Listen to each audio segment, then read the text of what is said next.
Hello student. तो देखिए 8.1 का दूसरा प्रश्न है, सभी गुणनखंड लिखकर इसका महत्तम समापवर्तक ज्ञात करना है। ठीक है, मसा मतलब होता है महत्तम समापवर्तक ज्ञात करना है। कैसे ज्ञात किया जाता है? सबसे पहले महत्तम समापवर्तक को समझ लीजिए। महत्तम का मतलब होता है, मान लीजिए कहीं पर 15 है और कहीं पर मान लीजिए कितने लिख देते हैं, हाँ 15 और 9 का निकालने बोल देगा तो भाग देंगे इसको। ठीक है, दोनों भाग चला जाए वैसी संख्या लेना है। 2 से नहीं जाएगा, 3 से चला जाएगा। 3 पंचे 15, 3 तिया 9। ठीक है, अब देखिए दोनों अलग अलग हो गए हैं तो अब कहीं नहीं जा रहा है। ठीक है, तो 15 और 9 का महत्तम क्या आया है? ये 3 आएगा। ठीक है, यही उसका आंसर है।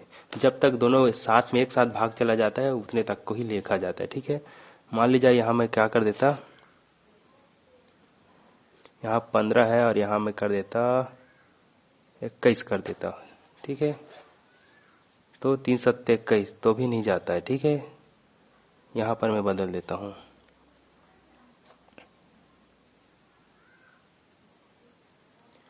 चलिए ठीक है, इसको छोड़ दीजिए, डायरेक्ट मैं इसी को सिखा देता हूँ। ठीक है, सबसे पहली संख्या क्या दिया है? यहाँ पर दिया है पहला वाला 5 है, उसके बाद एस है, फिर 2 एस का वर्ग है। तो इसको हल करने के लिए क्या करेंगे? सबसे पहले 5 एस को लिखिए, ये 5 है, ये एस है। इसका जो है गुणनखंड लिखना है। सबसे पहले गुणनखंड लिखने बोला है, तो इसके पहले प्रश्न में बता दिया हूँ किस तरह से गुणनखंड निकालते हैं। इसको भाग दे के देखना है, 5 एस को किस किस से भाग दे सकते हैं। तो 1 से सबको भाग दे सकते हैं, इससे कुछ नहीं होता है। इसके बाद इसको 5 से भी भाग दे सकते हैं, 5 5 से कट जाएगा तो 5 से भी भाग दे सकते हैं। उसके बाद इसको एस से भी भाग दे सकते हैं, एस एस कट जाएगा। ठीक है, ये 5 है, ये एस है, थोड़ा सा इसको फर्क दिखने वाला बना देना चाहिए ऐसे करके, ये एस है। ठीक है, उसके बाद और किससे भाग दे सकते हैं? इसको 5 एस से डायरेक्ट भाग दे सकते हैं, 5 एस से पूरा पूरा कट जाएगा तो 5 एस। ठीक है, आर जैसे दिख रहा है उसको एस ही समझ लो। अब इसी तरह इसका भी निकालना है गुणनखंड, 2 एस का वर्ग का। ठीक है, तो कैसे निकलेगा? 2 एस का वर्ग को भाग देकर देखते हैं किससे।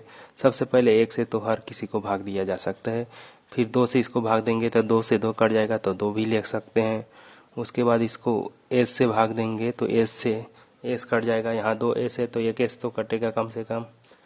उसी तरह इसको एस के वर्ग से भी काटेंगे तो दोनों एस का वर्ग कट जाएगा। ठीक है, उसके बाद क्या करेंगे?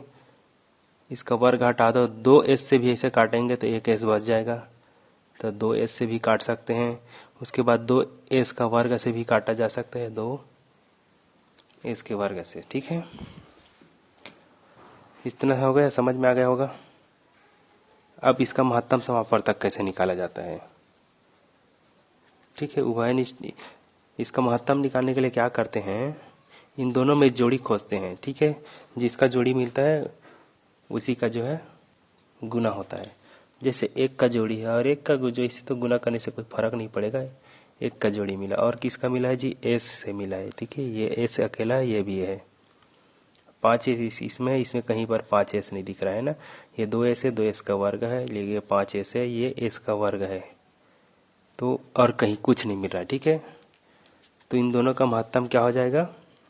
ऐसे लेंगे 5 एस और ये क्या है? 2 एस का वर्ग का महत्तम समापवर्तक बराबर 1 और एस बस मिला है तो 1 गुणित एस बराबर कुल मिलाकर एस ही होगा। ठीक है, तो यही इसका आंसर है। इस तरह से इसको बनाया जाएगा। ठीक, चलिए अब इसका दूसरा वाला बनाते हैं। ये है 9 एम का वर्ग, उसके बाद है 3 और टी। चलिए इसको कैसे बनाते हैं देखिए।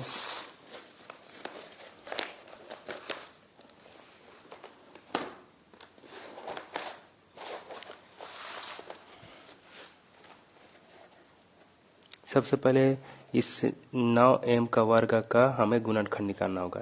तो इसको किससे किससे भाग दे सकते हैं? 9 एम का वर्ग को 1 से तो सब भाग चला जाता है, इसके बाद इसको 9 को 3 से भी भाग दे सकते हैं, 2 से तो नहीं जाएगा तो 3 से भाग चला जाएगा। पहली संख्या वाले को देख रहे हैं, फिर 9 को किससे भाग दे सकते हैं?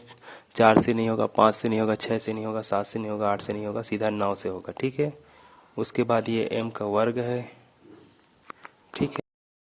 अब देखिए 9m का वर्ग को m से भी भाग दे सकते हैं। दो ऊपर में 2m है, नीचे में 1m है, तो कम से कम 1m तो कटेगा ही। उसके बाद m के वर्ग से भी भाग दे सकते हैं।